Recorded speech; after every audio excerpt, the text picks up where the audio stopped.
Detik ini juga, di suatu tempat yang gelap dan sunyi, seseorang sedang mengalami malam pertama mereka di alam kubur. Tubuh yang tadi pagi masih hangat, kini terbaring kaku dalam kegelapan tanah.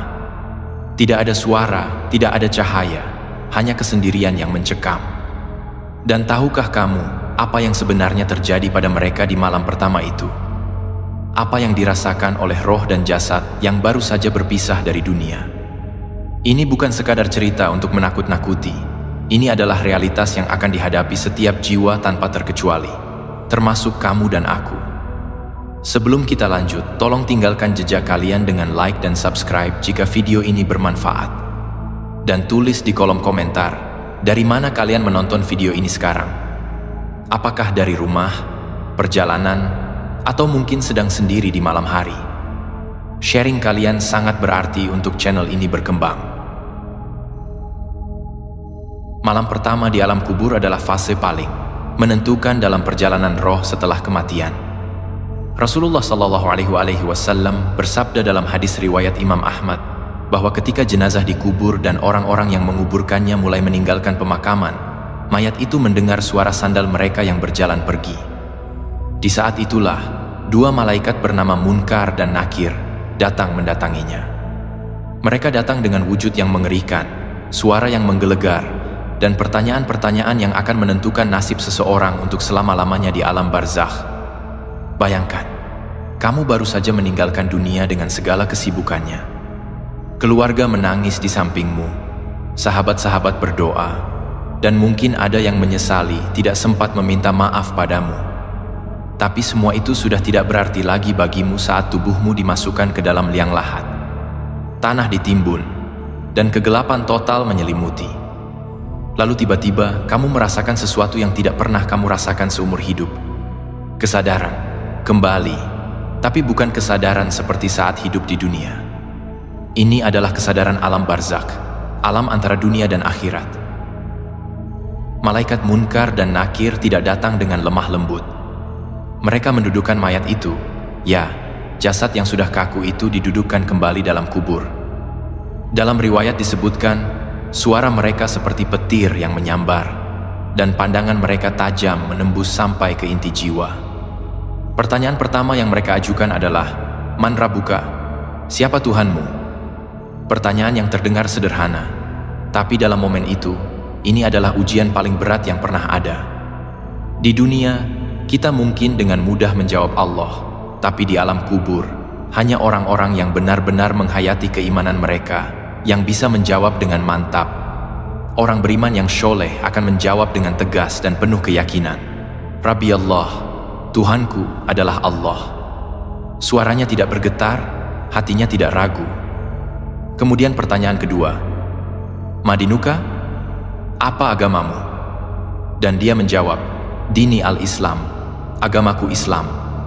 Pertanyaan ketiga, Man nabiyuka? Siapa nabimu? Dia menjawab dengan penuh kebanggaan, Nabi Muhammad SAW, Nabiku adalah Muhammad. Setelah menjawab dengan benar, kedua malaikat itu berkata, Syadakta, kamu benar. Dan saat itu juga, kubur yang sempit dan gelap berubah menjadi taman yang luas dari surga. Pintu surga terbuka, dan hembusan angin surga yang wangi mulai masuk ke dalam kubur. Orang itu merasakan kenikmatan yang tidak pernah terbayangkan sebelumnya. Tapi bagaimana dengan orang yang hidupnya penuh dosa dan kemunafikan? Ketika Munkar dan Nakir datang dengan pertanyaan yang sama, dia tidak bisa menjawab. Lidahnya keluh, pikirannya kacau. Dia hanya bisa berkata, la adri, aku tidak tahu. Atau dia menjawab dengan ragu-ragu, Samitu an-nasa yaquluna syai'an, fakultuhu. Aku dengar orang-orang mengatakan sesuatu, lalu aku ikut-ikutan mengatakannya. Jawabannya mencerminkan kehidupannya di dunia yang hanya ikut-ikutan, tidak pernah benar-benar memahami dan menghayati iman. Saat itu malaikat berkata dengan nada mengerikan, La daraita wala talaita, kamu tidak tahu dan tidak mau belajar. Kemudian dipukulkan kepadanya palu besi yang begitu keras sehingga seluruh makhluk di bumi mendengar teriakannya, kecuali manusia dan jin. Kuburnya menyempit sedemikian rupa sampai tulang rusuknya saling bertindihan. dan pintu neraka dibukakan untuknya, sehingga panas dan azab neraka mulai memasukinya. Dalam malam pertama itulah ditentukan apakah seseorang akan menikmati kenyamanan barzakh atau tersiksa dalam kegelapan yang mencekam. Rasulullah SAW pernah melewati 2 kuburan, dan beliau bersabda bahwa kedua penghuni kubur itu sedang disiksa. Yang satu disiksa karena tidak bersuci dari air, kencing, dan yang satunya lagi karena suka mengadu domba. Ini menunjukkan bahwa bahkan dosa yang tampak kecil di mata manusia bisa menjadi azab besar di alam kubur. Oleh karena itu, Rasulullah SAW selalu mengajarkan kita untuk memohon perlindungan dari azab kubur dalam setiap syalat. Malam pertama juga menjadi momen di mana amal perbuatan kita di dunia mulai nyata wujudnya. Bagi orang beriman, salat, puasa, sedekah, dan amal solehnya akan datang dalam wujud yang menyenangkan dan menemani dia di dalam kubur. Sebaliknya, bagi orang yang bermaksiat, dosa-dosanya datang dalam bentuk yang menakutkan, mencekiknya, dan membuatnya merasakan penyesalan yang tiada akhir. Tidak ada lagi kesempatan untuk bertaubat, tidak ada lagi waktu untuk memperbaiki diri. Semuanya sudah terlambat. Salah satu hal yang paling menyentuh dalam ajaran Islam tentang malam pertama di kubur adalah betapa pentingnya doa dari orang-orang yang masih hidup. Ketika jenazah baru dikubur, Rasulullah SAW memerintahkan para sahabat untuk memohonkan ampunan dan keteguhan bagi si mayit. Beliau bersabda, "Mintalah ampunan untuk saudaramu dan mohonkanlah keteguhan untuknya, karena sekarang dia sedang ditanya." Ini menunjukkan bahwa meskipun seseorang sudah meninggal, doa dari orang yang masih hidup tetap bisa membantunya. Maka janganlah kita pelit untuk mendoakan orang-orang yang telah meninggal, terutama kedua orang tua kita. Bayangkan jika di malam pertama dikubur, ketika kamu sedang menghadapi ujian paling berat dalam hidup, atau lebih tepatnya, setelah hidup, tiba-tiba kamu merasakan ketenangan karena ada anak, saudara, atau sahabat yang mendoakanmu dengan tulus. Doa mereka bisa menjadi penolongmu di saat-saat paling sulit. Itulah mengapa dalam Islam, kita sangat dianjurkan untuk rajin bersedekah, berbuat baik, dan meninggalkan amal jariah yang pahalanya terus mengalir, meskipun kita sudah tiada. Lantas bagaimana sebenarnya kondisi fisik dan roh di malam pertama itu? Para ulama menjelaskan bahwa meskipun jasad sudah tidak bernyawa, ada bentuk kehidupan khusus yang Allah berikan kepada mayat di dalam kubur sehingga dia bisa merasakan, mendengar, dan menjawab pertanyaan malaikat. Ini bukan kehidupan seperti di dunia, tapi kehidupan barzakh yang hanya Allah yang tahu hakikatnya sepenuhnya. Dalam beberapa riwayat disebutkan bahwa roh dikembalikan kepada jasad secara khusus untuk menjawab pertanyaan, lalu setelah itu roh kembali ke alam roh sesuai dengan derajat amalnya. Roh orang beriman berada di tempat yang mulia, sementara roh orang kafir dan munafik berada di tempat yang hina. Yang lebih mencengangkan lagi, dalam malam pertama itu, mayat juga diberi penglihatan tentang tempat duduknya kelak di akhirat. Orang beriman diperlihatkan tempat duduknya di surga setiap pagi dan petang, sehingga dia semakin merindukan hari kiamat, agar segera bisa menempati tempatnya yang penuh kenikmatan. Sementara orang kafir diperlihatkan tempat duduknya di neraka setiap pagi dan petang, dan dia semakin takut akan datangnya hari kiamat. Bayangkan, setiap hari melihat api neraka yang akan menjadi tempat tinggalmu selamanya. Betapa mengerikannya penyesalan yang tidak ada habisnya. Ada sebuah kisah yang diriwayatkan tentang seorang sahabat Nabi yang sangat soleh. Ketika dia meninggal dan dikuburkan, malam itu keluarganya bermimpi melihat dia tersenyum bahagia di dalam kubur yang lapang seperti taman. Dia berkata dalam mimpi itu, "Alhamdulillah, aku telah menjawab pertanyaan Munkar dan Nakir dengan benar, dan sekarang aku sedang menunggu hari kebangkitan dengan penuh sukacita." Kisah seperti ini mengingatkan kita bahwa kematian bukanlah akhir dari segalanya, tapi awal dari perjalanan yang jauh lebih panjang. Sebaliknya, ada juga kisah tentang orang-orang yang meninggal dalam keadaan jauh dari Allah.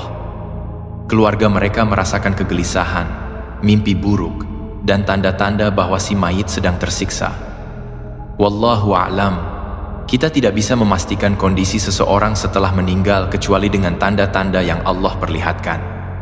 Tapi yang jelas, hidup kita di dunia adalah persiapan untuk malam pertama di kubur itu.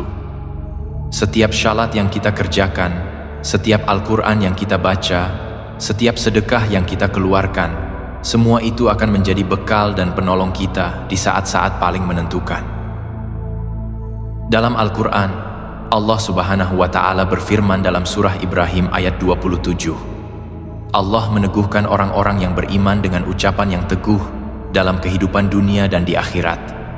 Ayat ini sering ditafsirkan oleh para ulama sebagai merujuk kepada ujian di alam kubur. Orang yang beriman akan diberikan keteguhan oleh Allah untuk menjawab pertanyaan munkar dan nakir dengan benar. Tapi keteguhan itu tidak datang dengan sendirinya. Keteguhan itu adalah buah dari iman yang terus dijaga dan diamalkan selama hidup di dunia. Maka bertanyalah pada diri kita sendiri sekarang, sudahkah kita mempersiapkan diri untuk malam pertama di alam kubur? Sudahkah kita menjaga sholat 5 waktu dengan khusyuk? Sudahkah kita belajar dan memahami agama dengan benar, bukan hanya ikut-ikutan? Sudahkah kita memperbanyak amal soleh yang akan menjadi penolong kita nanti? Atau jangan-jangan kita masih terlalu sibuk dengan urusan dunia yang fana, melupakan bahwa suatu saat kita pasti akan menghadapi malam itu sendirian. Salah satu amalan yang sangat dianjurkan untuk mempersiapkan diri menghadapi alam kubur adalah memperbanyak zikir kepada Allah. Rasulullah SAW bersabda, "Perbanyaklah mengingat penghancur kenikmatan, yaitu kematian." Dengan sering mengingat kematian, hati kita menjadi lebih lembut, tidak mudah terpedaya oleh kemewahan dunia, dan lebih semangat untuk beramal soleh.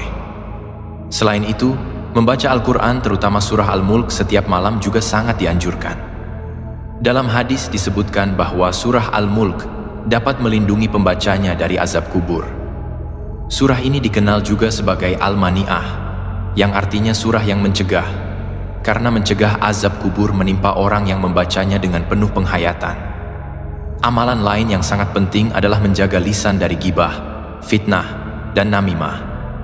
Seperti yang disebutkan sebelumnya, Rasulullah SAW pernah melewati 2 kuburan yang penghuninya disiksa, salah satunya karena suka mengadu domba. Ini menunjukkan betapa seriusnya dosa lisan di hadapan Allah. Kita mungkin menganggap remeh ketika menggunjing orang lain atau menyebarkan kabar yang belum tentu benar, tapi di alam kubur nanti, semua itu akan dimintai pertanggungjawaban dengan sangat detail. Begitu juga dengan kebersihan dan bersuci. Orang yang disiksa dalam kubur yang satu karena tidak bersuci dari air kencing. Ini mengingatkan kita untuk selalu menjaga kebersihan dan kesempurnaan wudhu serta taharah. Jangan anggap remeh najis yang menempel di badan atau pakaian, karena itu semua akan menjadi saksi di akhirat nanti. Islam sangat menekankan kesucian lahir dan batin, dan keduanya harus berjalan seimbang. Lalu bagaimana dengan orang-orang yang meninggal secara tiba-tiba, misalnya karena kecelakaan atau penyakit yang datang mendadak? Apakah mereka juga langsung menghadapi ujian yang sama? Jawabannya adalah ya. Tidak peduli bagaimana cara kematian seseorang, ujian di alam kubur adalah kepastian yang akan dihadapi semua jiwa. Itulah mengapa kita tidak boleh menunda-nunda untuk bertaubat dan memperbaiki diri. Kita tidak pernah tahu kapan ajal akan menjemput. Bisa jadi hari ini kita masih sehat dan kuat, besok sudah terbaring di pemakaman. Ada sebuah nasihat dari Imam Ali bin Abi Thalib yang sangat menyentuh. Beliau berkata, "Hidup untuk hari ini seolah-olah kamu akan hidup selamanya, dan beramallah untuk akhirat seolah-olah kamu akan mati besok." Nasihat ini mengajarkan keseimbangan antara menjalani kehidupan dunia dengan sebaik-baiknya dan tetap mempersiapkan bekal untuk akhirat. Jangan sampai kita terlalu sibuk mengejar dunia sehingga lupa akan mati, dan jangan pula kita terlalu takut akan mati sehingga tidak produktif di dunia. Keseimbangan itulah yang diajarkan Islam. Membahas malam pertama di alam kubur juga mengingatkan kita akan pentingnya husnul khatimah, yaitu akhir kehidupan yang baik. Banyak riwayat yang menceritakan bahwa orang yang meninggal dalam keadaan sedang beribadah, atau setelah mengucapkan kalimat thayyibah, atau dalam keadaan berwudu, mendapatkan kemudahan dalam menghadapi malam pertama di kubur. Oleh karena itu, kita harus senantiasa menjaga diri kita dalam keadaan suci, baik lahir maupun batin, agar jika sewaktu-waktu ajal datang. Satu hal yang juga sering terlupakan adalah pentingnya silaturahmi dan memaafkan sebelum terlambat. Banyak orang yang menunda untuk meminta maaf atau memaafkan kesalahan orang lain dengan alasan masih ada waktu. Tapi kenyataannya, waktu itu tidak kita yang tentukan. Betapa menyesalnya nanti di alam kubur ketika kita teringat ada orang yang masih kita dendam, atau ada orang yang berhak menerima permintaan maaf dari kita tapi kita tidak sempat menyampaikannya. Rasulullah SAW mengajarkan agar kita saling memaafkan dan membersihkan hati dari segala kedengkian sebelum kita tidur setiap malam. Karena kita tidak tahu apakah kita akan bangun lagi keesokan harinya atau tidak. Begitu juga dengan hutang dan hak-hak manusia. Rasulullah SAW bersabda bahwa jihadnya orang yang berhutang adalah membayar hutangnya. Hutang bukan hanya masalah dunia, tapi juga akan dimintai pertanggungjawaban di akhirat. Bahkan orang yang mati syahid sekalipun tidak akan masuk surga sebelum hutangnya dilunasi. Maka segeralah lunasi setiap hutang, baik hutang materi maupun hutang budi, sebelum kita dipanggil menghadap Allah. Malam pertama di alam kubur juga menjadi refleksi bagi kita yang masih hidup untuk tidak terlalu terikat dengan dunia. Semua harta yang kita kumpulkan, semua jabatan yang kita raih, semua kemewahan yang kita nikmati, tidak ada yang bisa kita bawa ke dalam kubur. Yang mengikuti kita hanya 3 hal, seperti yang disabdakan Rasulullah SAW. Amal syoleh, ilmu yang bermanfaat, dan anak syoleh yang mendoakan. Maka fokuslah untuk memperbanyak ketiga hal ini selama kita masih diberi kesempatan hidup. Amal syoleh bukan hanya syalat dan puasa, tapi juga mencakup semua kebaikan yang kita lakukan untuk sesama. Membantu orang yang kesusahan, berbagi kepada yang membutuhkan, menyantuni anak yatim, merawat orang tua dengan baik. Semua itu adalah amal syoleh yang akan terus mengalir pahalanya, bahkan setelah kita meninggal. Ilmu yang bermanfaat adalah ilmu yang kita ajarkan kepada orang lain dan terus diamalkan oleh mereka. Dan anak syoleh adalah buah dari didikan kita yang terus mendoakan dan meneruskan kebaikan kita. Dalam perspektif yang lebih luas, malam pertama di alam kubur adalah bagian dari perjalanan panjang menuju hari pembalasan. Setelah melewati ujian munkar dan nakir, seseorang akan tinggal di alam barzakh sampai datangnya hari kiamat. Alam barzakh adalah alam antara yang penuh dengan misteri. Di sana, roh-roh orang beriman bertemu dan saling berbincang tentang kehidupan mereka di dunia. Mereka merasakan kenikmatan yang terus bertambah seiring mendekatnya hari kebangkitan. Sementara roh-roh orang kafir dan munafik tersiksa dalam kesendirian dan penyesalan yang tiada henti. Yang menarik, dalam beberapa riwayat disebutkan bahwa roh-roh di alam barzakh juga bisa merasakan dampak dari amal kebaikan yang dilakukan oleh orang-orang yang masih hidup untuk mereka. Ketika seseorang bersedekah atas nama orang yang sudah meninggal, atau ketika ada yang mendoakan mereka, atau ketika anak mereka melakukan kebaikan, mereka merasakan kenikmatan dan kebahagiaan di alam barzakh. Ini menunjukkan bahwa hubungan antara yang hidup dan yang mati tidak sepenuhnya terputus. Kita masih bisa memberikan manfaat kepada orang-orang yang sudah meninggal melalui doa dan sedekah.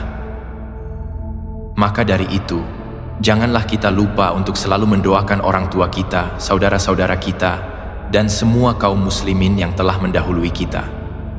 Doakanlah mereka dengan doa yang tulus. Rabbighfirli wali walidayya walil jami'il mu'minina wal mu'minat. Ya Allah, ampunilah aku, kedua orang tuaku, dan semua orang mukmin laki-laki dan perempuan. Doa ini sederhana tapi sangat mulia, karena kita tidak hanya mendoakan diri sendiri, tapi juga orang tua dan seluruh kaum muslimin. Kembali kepada malam pertama di alam kubur, ada satu hal yang perlu kita pahami dengan jelas. Ujian di sana adalah ujian yang sangat personal dan individual. Tidak ada yang bisa menolong kita di sana, kecuali amal kita sendiri dan rahmat Allah. Orang tua yang syoleh sekalipun tidak bisa menjawabkan pertanyaan untuk anaknya. Suami atau istri yang syoleh tidak bisa membantu pasangannya. Guru yang alim tidak bisa menggantikan muridnya. Setiap jiwa akan mempertanggungjawabkan dirinya sendiri. Ini adalah peringatan keras bagi kita untuk tidak mengandalkan amal orang lain. Banyak orang yang merasa aman karena orang tuanya sholeh, atau karena mereka bergaul dengan orang-orang alim. Tapi di alam kubur nanti, semua itu tidak ada artinya jika diri kita sendiri tidak memiliki iman dan amal yang kuat. Allah berfirman dalam Al-Quran, "Dan setiap orang akan datang kepada Allah sendirian pada hari kiamat." Begitu juga di alam kubur, kita akan menghadapi ujian itu sendirian hanya dengan bekal iman dan amal yang kita bawa dari dunia. Oleh karena itu, mulai dari sekarang, mari kita perbaiki diri. Jangan menunda-nunda untuk bertaubat dari semua dosa dan kemaksiatan yang pernah kita lakukan. Perbanyak istighfar, zikir, dan shalawat kepada Rasulullah SAW. Tingkatkan kualitas ibadah kita, jangan hanya sekadar menggugurkan kewajiban. Perbanyak sedekah dan membantu sesama, karena harta yang paling bermanfaat adalah yang kita infakkan di jalan Allah. Jaga lisan dari semua perkataan yang tidak bermanfaat, karena setiap kata yang kita ucapkan akan dicatat dan dimintai pertanggungjawaban. Jangan lupa juga untuk selalu menjaga hubungan baik dengan Allah dan dengan sesama manusia. Karena kebahagiaan di alam kubur sangat tergantung pada dua hal ini, hablum minallah dan hablum minan nas. Hubungan vertikal dengan Allah melalui ibadah-ibadah wajib dan sunnah, dan hubungan horizontal dengan manusia melalui akhlak yang mulia dan berbuat baik kepada semua orang. Kedua hal ini harus berjalan seimbang. Jangan sampai kita rajin beribadah tapi akhlak kita buruk terhadap orang lain, atau sebaliknya, kita baik kepada orang lain tapi lalai dalam beribadah kepada Allah. Salah satu pelajaran terbesar dari memahami malam pertama di alam kubur adalah menyadari betapa singkatnya kehidupan dunia ini. Rasulullah SAW pernah melewati pasar dan melihat seekor kambing mati yang telinganya kecil. Beliau berkata kepada para sahabat, "Siapa di antara kalian yang mau membeli kambing ini seharga 1 dirham?" Para sahabat menjawab, "Kami tidak mau, wahai Rasulullah, untuk apa kami membeli bangkai?" Lalu Rasulullah SAW, "Demi Allah, dunia itu lebih hina di sisi Allah daripada bangkai kambing ini di sisi kalian." Subhanallah, betapa dalam maknanya. Dunia yang kita kejar-kejar dengan segala tenaga dan pikiran kita, yang kadang membuat kita lupa kepada Allah, yang membuat kita rela mengorbankan akhirat, ternyata sangat hina nilainya di sisi Allah. Maka janganlah kita terlalu terpedaya dengan gemerlap dunia. Gunakan dunia ini sebagai ladang untuk menanam amal kebaikan yang akan kita tuai di akhirat nanti. Dunia adalah sarana, bukan tujuan. Tujuan kita adalah mendapatkan ridha Allah dan surganya. Ketika kita memahami hakikat ini, maka kita akan lebih bijak dalam menjalani hidup. Kita tidak akan terlalu sedih ketika kehilangan sesuatu di dunia, karena kita tahu bahwa semua itu bersifat sementara. Kita tidak akan terlalu bangga ketika mendapatkan sesuatu di dunia, karena kita tahu bahwa kebanggaan sejati adalah ketika kita berhasil menjawab pertanyaan munkar dan nakir dengan benar dan mendapatkan kenikmatan di alam kubur. Perspektif ini membuat kita lebih tenang, lebih sabar, dan lebih fokus pada hal-hal yang benar-benar penting. Dalam sebuah hadis qudsi, Allah Subhanahu wa Ta'ala berfirman, "Wahai anak Adam, sesungguhnya aku akan mengujimu dengan 4 waktu syalat di awal siang hari. Jika kamu menunaikannya untukku, maka aku akan cukupkan untukmu di waktu sore. Dan jika tidak, maka aku akan menyusahkan urusanmu di waktu sore itu." Hadis ini mengingatkan kita betapa pentingnya menjaga sholat 5 waktu, terutama sholat-sholat di awal waktu. Syalat adalah tiang agama, dan orang yang menjaga syalatnya dengan baik akan mendapatkan kemudahan dalam semua urusannya, termasuk ujian di alam kubur nanti. Malam pertama di alam kubur juga mengajarkan kita untuk tidak terlalu sibuk dengan hal-hal yang tidak bermanfaat. Di zaman sekarang, begitu banyak hal yang mengalihkan perhatian kita dari mengingat Allah dan mempersiapkan bekal akhirat. Media sosial, hiburan, pekerjaan yang menyita waktu, semua itu bisa membuat kita lupa akan tujuan sejati kita diciptakan, yaitu untuk beribadah kepada Allah. Maka, mari kita evaluasi kembali bagaimana kita menggunakan waktu kita sehari-hari. Apakah kita lebih banyak menghabiskan waktu untuk hal-hal yang sia-sia, atau untuk hal-hal yang akan bermanfaat di akhirat nanti. Ingatlah bahwa setiap detik yang berlalu adalah detik yang berkurang dari umur kita. Setiap nafas yang kita hirup adalah nafas yang mendekatkan kita kepada kematian. Ini bukan bermaksud untuk membuat kita takut, tapi untuk membuat kita lebih sadar dan lebih produktif dalam beramal soleh. Rasulullah SAW bersabda, manfaatkan 5 perkara sebelum datang 5 perkara. Waktu mudamu sebelum datang waktu tuamu, waktu sehatmu sebelum datang waktu sakitmu, waktu kayamu sebelum datang waktu miskinmu, waktu luangmu sebelum datang waktu sibukmu, dan waktu hidupmu sebelum datang waktu matimu. Hadis ini adalah pengingat yang sangat kuat untuk kita semua. Jangan menunda-nunda untuk berbuat baik, karena kita tidak tahu sampai kapan kita diberi kesempatan. Mungkin sekarang kita masih muda, sehat, dan punya banyak waktu, tapi kondisi itu tidak akan bertahan selamanya. Suatu saat kita akan tua, sakit, dan tidak lagi produktif seperti sekarang. Maka manfaatkan waktu sebaik-baiknya selagi kita masih bisa. Sekarang, mari kita bayangkan kembali malam pertama di alam kubur dengan lebih detail. Bayangkan kegelapan yang total, tidak ada satu cahaya pun. Bayangkan kesendirian yang mutlak, tidak ada siapa-siapa di sana kecuali kamu dan malaikat. Bayangkan suara munkar dan nakir yang menggelegar. Man rabuka, ma dinuka, man nabiyuka. Bisakah kamu menjawabnya dengan tegas dan yakin? Atau kamu akan terbata-bata karena selama hidup di dunia kamu tidak pernah benar-benar mengenal Tuhanmu, tidak pernah benar-benar memahami agamamu, dan tidak pernah benar-benar meneladani nabimu? Pertanyaan-pertanyaan ini seharusnya membuat kita introspeksi. Seberapa dalam pengenalan kita kepada Allah? Apakah kita hanya mengenal Allah sebagai Tuhan yang harus disembah? Ataukah kita benar-benar merasakan kehadirannya dalam setiap aspek kehidupan kita? Apakah kita mengenal Allah melalui nama-nama dan sifat-sifatnya yang agung? Apakah kita merenungkan ciptaannya dan kebesarannya? Semakin dalam kita mengenal Allah, semakin kuat iman kita, dan semakin mudah kita akan menjawab pertanyaan munkar dan nakir nanti. Begitu juga dengan Islam. Apakah kita benar-benar memahami Islam sebagai agama yang sempurna dan rahmatan lil alamin?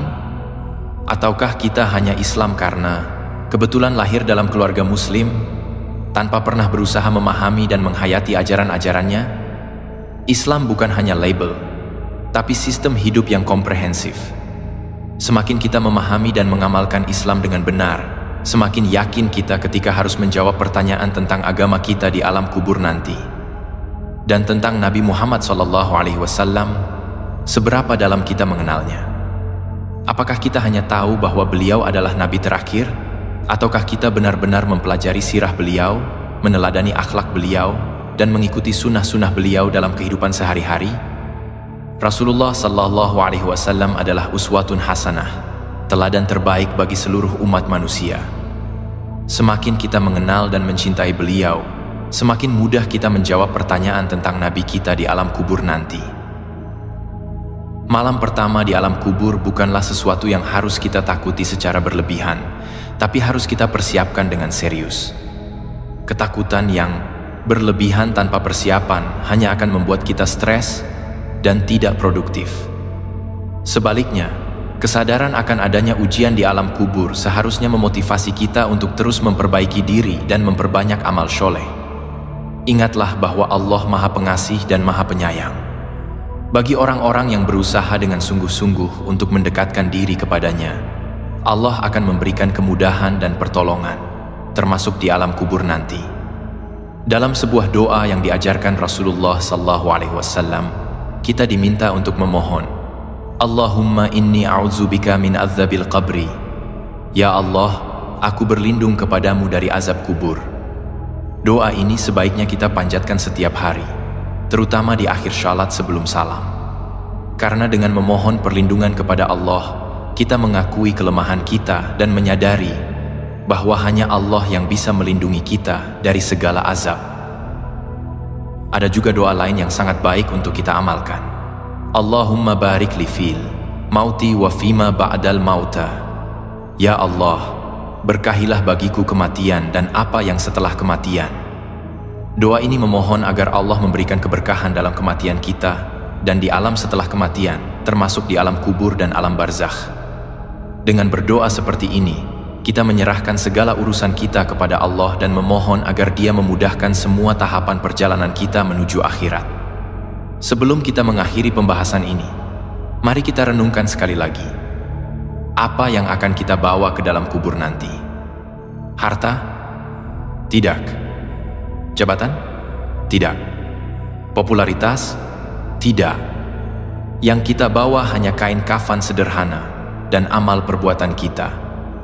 Maka mulai sekarang, mari kita fokus untuk mengumpulkan amal-amal soleh yang akan menjadi bekal kita di alam kubur dan akhirat nanti.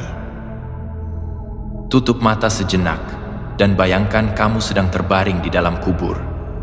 Gelap, sempit, sendirian.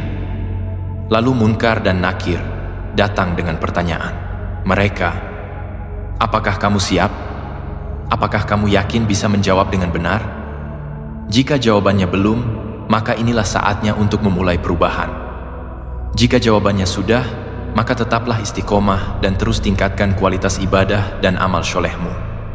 Malam pertama di alam kubur adalah kenyataan yang pasti. Tidak ada yang bisa menghindar darinya.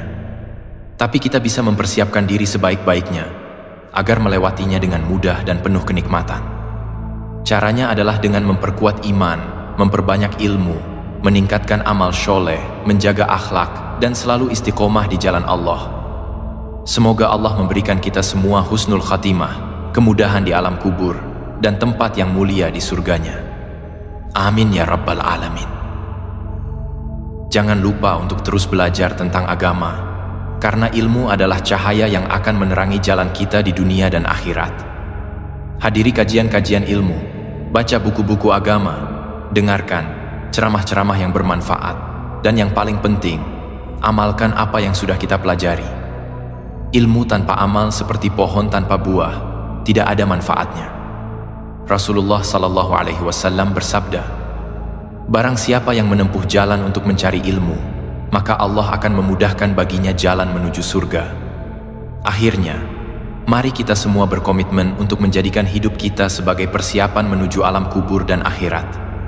Setiap hari adalah kesempatan untuk berbuat baik, setiap nafas adalah kesempatan untuk berzikir, dan setiap malam adalah kesempatan untuk bertaubat dan bermunajat kepada Allah. Jangan sia-siakan kesempatan yang Allah berikan. Karena suatu saat nanti, kesempatan itu akan berakhir, dan kita akan berhadapan dengan malam pertama di alam kubur yang menentukan nasib kita untuk selama-lamanya. Semoga kita semua termasuk orang-orang yang beruntung, yang dimudahkan dalam menjawab pertanyaan Munkar dan Nakir, yang kuburnya dijadikan taman, dari taman-taman surga, dan yang mendapatkan kabar gembira di alam kubur. Wallahu a'lam bishawab. Assalamualaikum warahmatullahi wabarakatuh. Alhamdulillahi rabbil alamin. Wabihi nasta'inu ala umurid dunya waddin.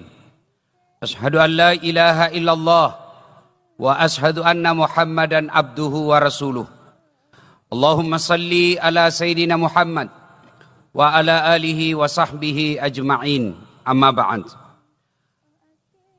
Ma'asyiral muslimin muslimat, Bapak Ibu saudara-saudara sekalian, teristimewa tuan-tuan guru, para habaib, alim ulama, terkhusus yang kita muliakan, Guru Bangil dan Syekh Habib Syekh bin Abdul Qadir As-Sagab yang ada di kota Solo, yang insya Allah dimuliakan dan dirahmati oleh Allah Subhanahu wa Ta'ala.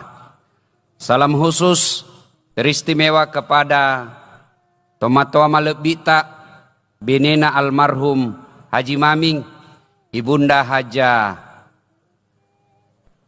Mariati,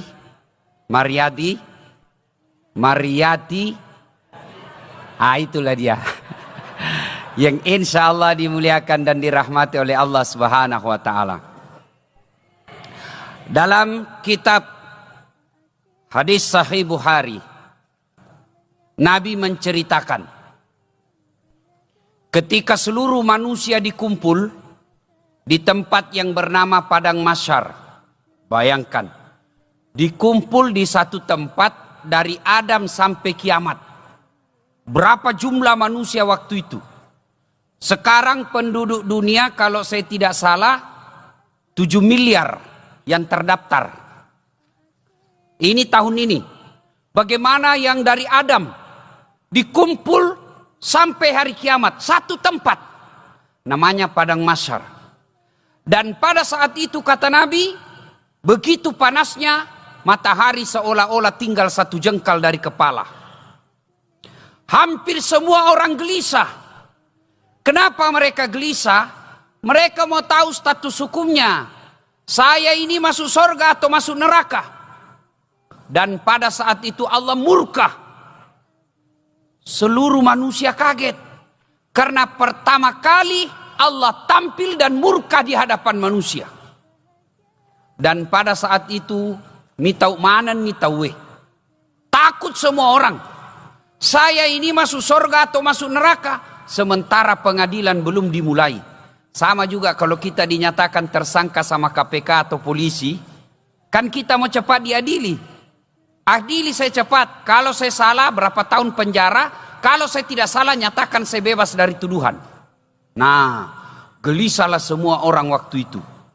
Dan pada saat gelisah itu kata Nabi, datanglah sekelompok manusia menghadap kepada Nabi Adam. Ya Adam, engkau adalah kakek dari kami semua. Tolong menghadap kepada Allah. Mangolo kolori puangnya, milo doang. Berdoa kepada Allah supaya segera dibuka pengadilan. Mendengar ini Nabi Adam berkata, masuk satu? Susah bos. Kenapa? Saya malu ketemu Allah hari ini. Saya pernah makan buah haram. Saya pernah makan sekali barang haram di dunia. Saya malu ketemu Allah. Di mana mukaku mau kusimpan? Saya pernah makan barang haram sekali. Subhanallah. Nabi Adam satu kali makan barang haram, malu ketemu Allah. Gimana kita yang tiada hari tanpa makan uang riba? Lalu Nabi Adam berkata, silakan kau datang kepada Nabi Ibrahim alaihissalam, minta doa. Mudah-mudahan Nabi Ibrahim mau berdoa. Datang lagi sekelompok manusia ini menghadap kepada Ibrahim. Ya Ibrahim, engkau adalah kakek para nabi. Tolong menghadap kepada Allah. Berdoa supaya segera dibuka pengadilan. Mendengar ini Nabi Ibrahim berkata, malu juga saya. Kenapa? Saya pernah bohong 2 kali. 2 kali Nabi Ibrahim bohong, malu ketemu Allah. Gimana kita yang tiada hari tanpa bohong istri? Alasan rapat, ternyata pergi merapat. Saya malu ketemu Allah, saya pernah bohong. Ibrahim alaihissalam lalu berkata, cobalah kau datang kepada Nabi Musa. Minta tolong kepada Nabi Musa, berdoa kepada Allah. Datang lagi kepada Nabi Musa. Ya Musa, engkau adalah Nabi. Tolong menghadap kepada Allah. Nabi Musa berkata, saya juga malu kepada Allah. Saya pernah dikhianati oleh umatku. Nabi Musa berkata, kau datanglah kepada Nabi Nuh. Mudah-mudahan Nabi Nuh mau berdoa. Datang lagi sekelompok manusia ini. Ya Nuh, engkau adalah Nabi dan Rasul. Tolong menghadap kepada Allah. Berdoa supaya segera dibuka pengadilan. Nabi Nuh berkata, masih ritoka iya bos. Malu juga saya, kasihan. Kenapa? Saya pernah diutus menjadi Nabi dan Rasul. La ilaha illallah. Tiada Tuhan selain Allah. Anakku lawan saya. Di mana mau kusimpan mukaku?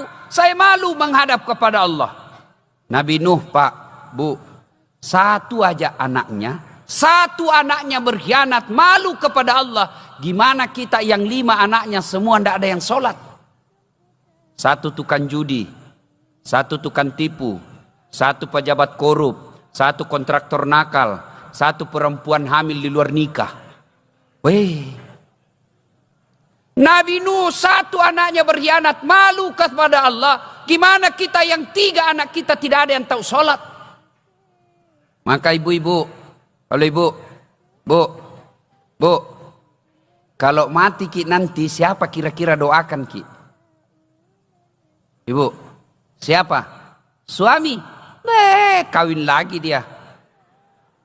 Bapak-bapak, kira-kira kalau meninggal, siapa yang doakan bapak? Karyawan. Pajak ini bos. Siapa yang doakan kita? Anak. Maka selama masih hidup ini, didik anak kita. Tidak salah kalau anak kita keluar negeri sekolah belajar bahasa Inggris. Tidaklah sesat anak kita belajar Korea, bahasa Korea. Tidaklah dilarang anak kita diajar bahasa India. Tidak. Tapi sesat kalau anak kita tidak pernah kita lihat datang berjamaah di masjid. Bapak-bapak mau tahu masa depannya dikubur? Mau tahu bapak ibu masa depan dikubur? Mau tahu? Lihat anak kita sekarang. Lihat anak kita sekarang. Kalau malam Jumat masih mau dia salawatan, malam Jumat masih buka Quran, baca Yasin, insya Allah bapak aman deh dikubur. Kalau anak kita ada taklim, ada majelis, dia datang lebih awal, harapan bapak meskipun cuma ngontrak-ngontrak. Tapi kalau anak kita tinggi sekolahnya, bertumpuk titelnya, tapi tidak tahu menghargai ulama, tidak pernah hadir majelis, tidak pernah ngundang pengajian ulama, alamat menderita bapak. Perusahaan, mobil mewah, rumah megah, meninggal. Siapa yang miliki? Ibu-ibu, kalau ibu meninggal siapa yang pakai itu berlian? Emas, cincin, siapa yang pakai bu? Anak? Bukan, menantu. Ya menantunya kalau baik alhamdulillah. Kalau menantunya jahat sifatnya, menderitalah kita. Setengah mati kita kumpul harta, setelah meninggal tidak ada anak kita yang doakan. Ini salah satu keluarganya Pak almarhum Haji Maming. Meskipun beliau sudah meninggal dunia, anak beliau masih selalu hobi. Saya kira ini bukan kebiasaan, tapi hobinya ini Pak Mardani ngumpul ulama. Malam ini saja berapa ulama dikumpul. Bayangkan. Mengumpulkan alim ulama seperti ini luar biasa. Dan itu jarang terjadi. Kalau orang kaya mengumpulkan artis, banyak Pak. Oh, baru itu artis datang, apa aja dia datang dibawa? Alamat palsu. Coba. Kelihatan dadanya, kelihatan pahanya. Baru ulama di depan, kasihan. Dia goyang lah itu bapaknya Pak. Enggak juga dikasih pegang kita Pak, dikasih lihat-lihat saja. Nampaknya Cina-Cina mi kasih labak silisu.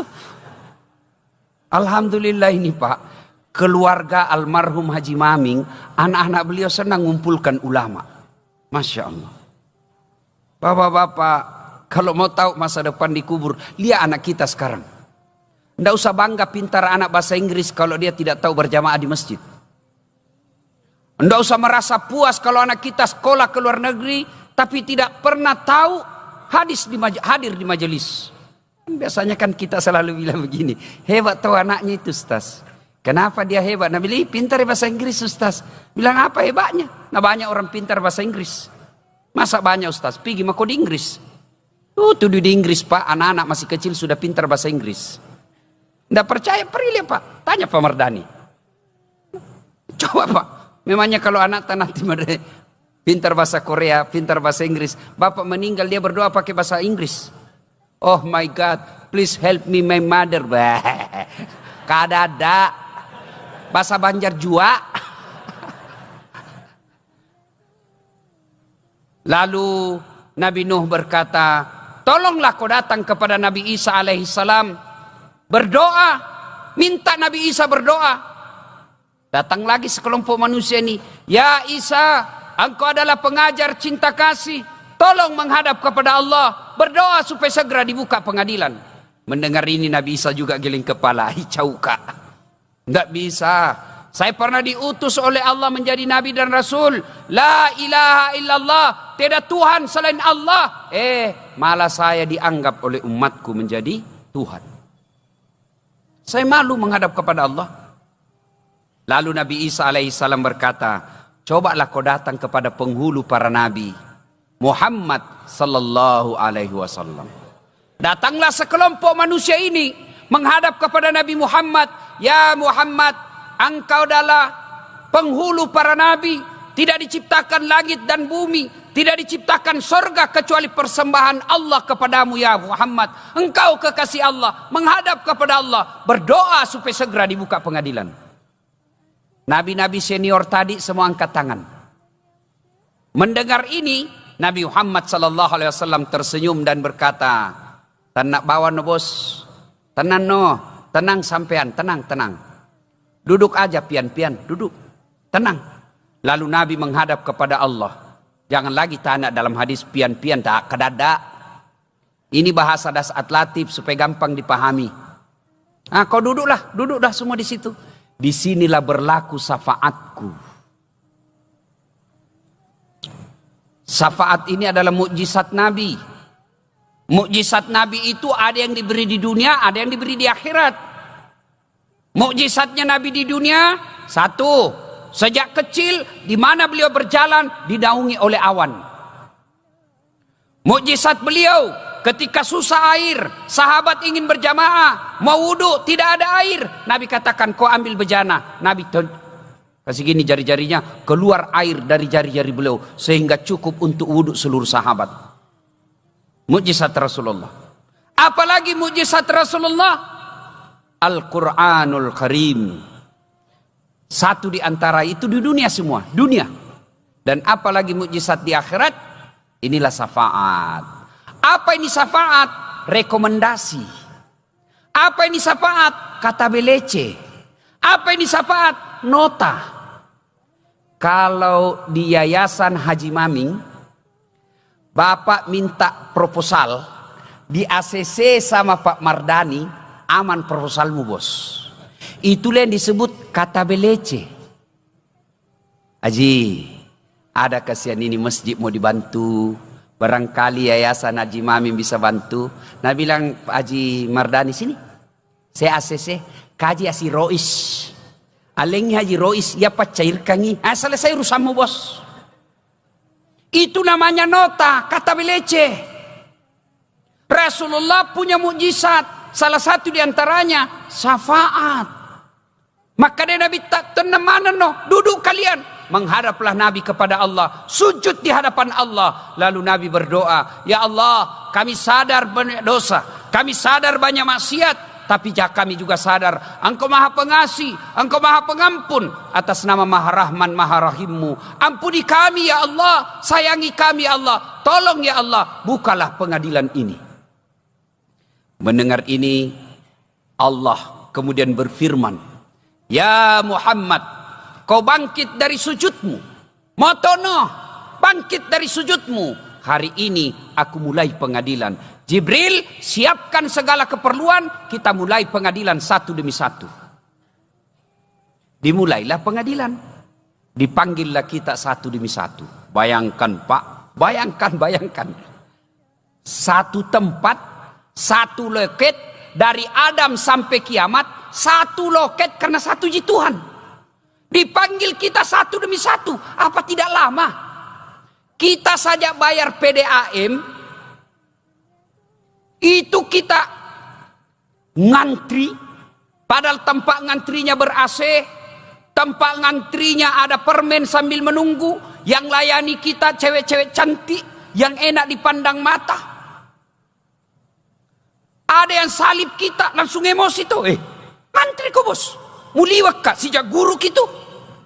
Coba, padahal itu masih nyaman, matahari masih jauh, tempat kita sejuk, ada permen, ada yang menyalip kita, marah. Gimana di padang mahsyar kelak nanti Pak? Satu loket. Kenapa satu loket? Karena cuma satu Allah. Bayangkan Pak, sebagai ilustrasi, perbandingan. Istri kita ke pasar. Tiba-tiba anak nangis, disuruh pergi cari istri. Satu pasar Pak, susah didapat. Padahal itu satu pasar mungkin cuma 1000 orang. Ini dari Adam sampai kiamat ngantri satu loket. Dan dipanggil satu demi satu. Siapa dulu yang dipanggil? Bukan nenek kita yang duluan mati. Siapa dulu dipanggil? Umat Islam. Tapi kita sendiri umat Islam berapa miliar. Lalu siapa umat Islam dulu yang dipanggil? Mereka yang nama-nama Islam. Abdurrahman, Abdul Qadir Jailani, Das'at Latif. Dia ketawa, serius orang ini. Dipanggil Pak. Yang namanya Tony, Joni, Nining, Bedu, Baco, Mondri ke bos. Saya mau sebut juga Maming tapi takut saya Pak. Bagaimana caranya Ustadz? Kalau sudah terlanjur kita dikasih namakan dulu terima beres. Kita tidak bisa komplain. Orang tua kita zaman itu tidak tahu soal ini. Nah sekarang kita sudah tahu. Gimana caranya Ustadz? Islamkan nama kita, tidak perlu ganti ijazah. Ulang tahun. Undanglah orang. Enggak usah potong sapi kalau bapak enggak usah. Bawanya sapi, kambing. Kambing pun susah Ustadz. Ayam juga 1 ekor. Potong, undang Ustadz Das'at. Ustadz, saya syukuran ulang tahun saya yang ke-25 Ustadz. Saya Islamkan namaku. Tadinya namaku Joni. Sekarang saya Islamkan menjadi Muhammad Abdul Joni. Tidak nyambung Ustadz. Biar yang penting selamat koko akhirat. Yang penting jangan seperti ada bilang namaku saya Ustadz. Siapa namamu? Aldino. Apa Aldino? Bagus ini Ustadz. Apa ini Aldino? Nah bilang alhamdulillah dia nongol. Kasih nama-nama Islam. Dipanggillah kita satu demi satu. Ketika Nabi menceritakan ini, sahabat bertanya, ya Rasulullah, luar biasa syafaatmu waktu itu. Apakah seluruh kami hambamu, apakah seluruh kami umatmu, umat Islam ini otomatis mendapat syafaatmu? Nabi bilang tidak. Kalau kau mau mendapat syafaatku, satu, kau terbebas dari dosa syirik. Dekmu pak dua pungallahu ta'ala.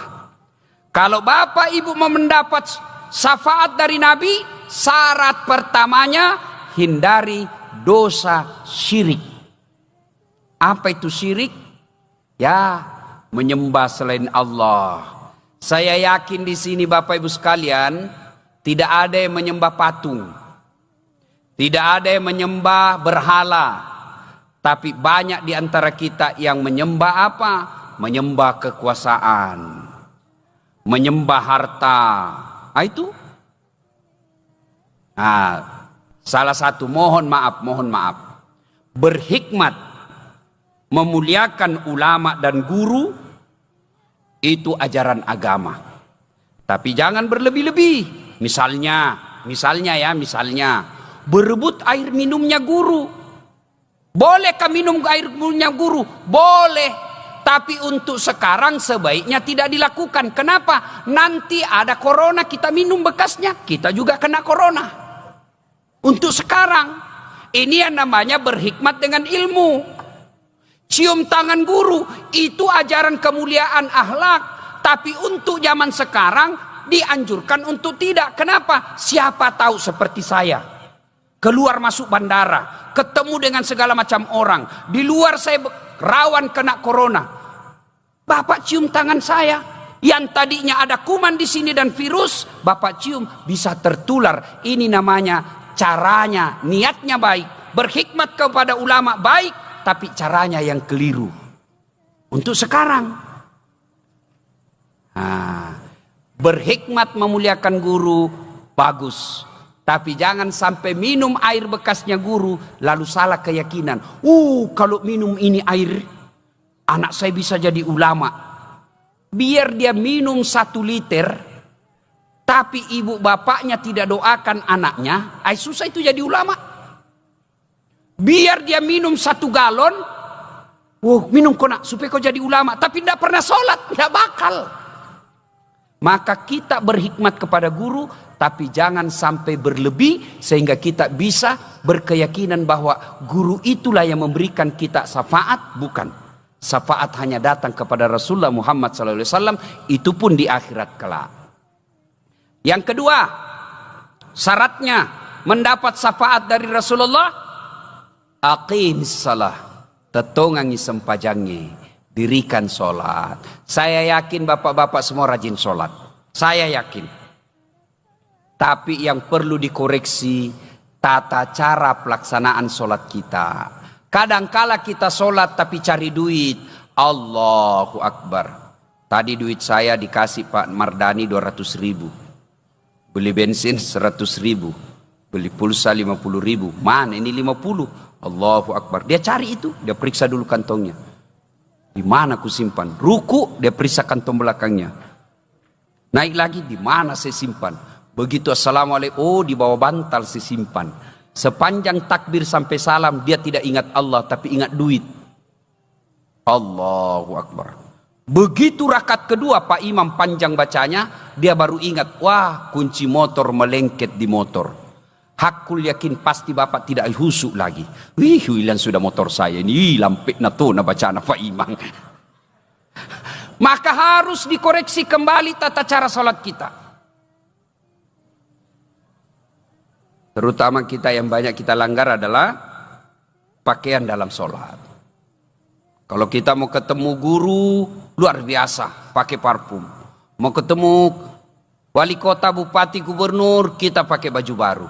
Tapi sayang ketika mau ketemu Allah, baju yang kita pakai sholat, Masya Allah, baju seadanya. Apa salah? Tidak salah, tapi itu menunjukkan keikhlasan kita, tingkat kecintaan kita ketemu dengan Allah Subhanahu wa taala. Mari koreksi. Padahal Nabi itu kalau mau sholat, beliau sikat gigi dulu, beliau pakai parfum, beliau pakai baju yang baik, bukan mahal. Tapi apa? Coba buka surah Al-Jum'ah. Kau datang menghadap kepadaku dengan berpakaian yang indah. Beliau Nabi mau sholat sikat gigi, mau sholat beliau pakai parfum, mau sholat dia pakai pakaian yang indah. Kenapa? Yang kita hadapi adalah Allah yang memberi kita rezeki, Allah yang memberi kita hidup, Allah yang memberi kita kesehatan. Maka selayaknya kita menghadap kepada Allah dengan maksimalkan penampilan dan pakaian kita. Coba mulai diamalkan. Saya yakin Bapak semua sholat, saya yakin. Nah, kemudian yang paling banyak lagi kita langgar, menunda-nunda waktu sholat. Kita sholat Ustaz, betul, tapi sholat asar kita sudah dekat maghrib. Saya sholat Ustaz, tapi tiap hari sholat subuh kita jam 7 pagi. Nah, oh ya, mudah-mudahan mulai tahun ini, mulai sepulang lepas pengajian ini, kita mulai memperbaiki kualitas sholat kita. Yang ketiga kata Rasulullah, kalau engkau ingin mendapatkan syafaatku di akhirat kelak, maka perbanyaklah menyebut namaku. Bagaimana cara menyebut nama Nabi? Yaitulah sholawat. Nah ini alhamdulillah senangnya saya dengan Bubuhan Banjar. Kaltim Kalsel ini kalau salawatan luar biasa. Nah, apa pentingnya salawat ini? Saya kasih contoh sederhana. Bapak tiap hari ngirim surat ke Pak Mardani. Tiap hari, meskipun Bapak tidak kenal. Bapak tidak dikenal sama Pak Mardani. Bapak kirim surat tiap hari. Atau kirim SMS. Tiap hari kirim SMS. Begitu Bapak ketemu, Pak, saya yang selalu kirim surat ke Bapak, saya yang selalu kirim SMS ke Bapak, saya yang selalu kirim WhatsApp doa-doa ke Bapak. Langsung, oh kamu, sini, kamu, oh ya, Pandre, buarangi kopi, bikin kopi, kasih roti yang baik-baik. Kenapa? Sudah sering kirim pesan. Kita memang tidak pernah ketemu Nabi sekarang, kita tidak pernah secara fisik bersilaturahmi kepada Nabi sekarang. Tapi kita sekarang kirimkan selalu doa-doa kepada Rasulullah. Salawat-salawat kepada Rasulullah. Tiap hari kita bersalawat. Bahkan tiap 5 waktu kita bersalawat. Di akhirat kelak ketika ketemu Rasulullah, maka Rasulullah berkata, oh kamu Das'ad yang selalu mengirimkan salawat kepadaku. Sini kau, saya kasih kau syafaatku. Maka ketika kumpul seperti ini, banyak-banyaklah bersalawat. Dalam sebuah hadis dikisahkan, berkumpullah Rasulullah bersama Jibril. Lalu Nabi melihat ada malaikat yang begitu banyak jari-jarinya. 1 juta jari-jarinya.